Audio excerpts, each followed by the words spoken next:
ওর আগে সামান্য পরিমাণ একটু ঘি, সামান্য পরিমাণ একটু চিনি দিয়ে নামিয়ে নিয়েছি। একদম সিম্পলভাবে আজকে বিরিয়ানিটা রান্না করেছি। আগে থেকে কিছু মাংস রান্না করা ছিল, তো সেই মাংসটা দিয়েই পোলার চাউল দিয়ে সকাল সকাল রান্না করে নিলাম আর কি। মেয়েদের স্কুল যেহেতু এখন খুলে গিয়েছে, প্রতিদিনই টিফিন তৈরি করে দিতে হবে, তো কোনো না কোনো চিন্তা ভাবনা করে কিন্তু রাখতেই হয়। বিশেষ করে রাতের দিকে একটু প্রিপারেশন করে রাখতে পারলে ভালো আর কি।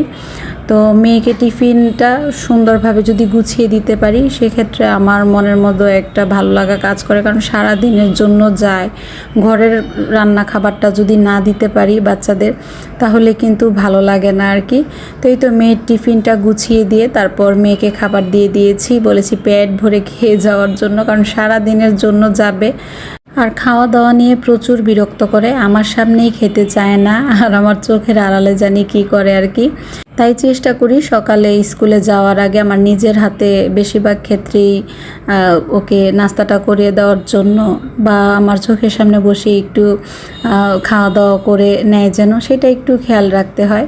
তো বিকেলের দিকে গিয়েছিলাম একটু বাবার বাড়িতে, এই তো বসে অনেক মজার আম খেয়েছি। তারপর বড় ভাবি ঘরে কেক তৈরি করেছে, তো কেকটা খুব টেস্ট হয়েছিল খেতে। আমরা সবাই বসে একসাথে কেক খেলাম।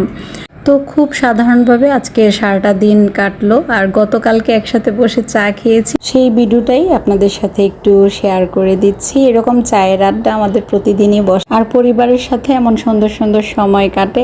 তো সবাই ভালো থাকবেন, আল্লাহ হাফেজ।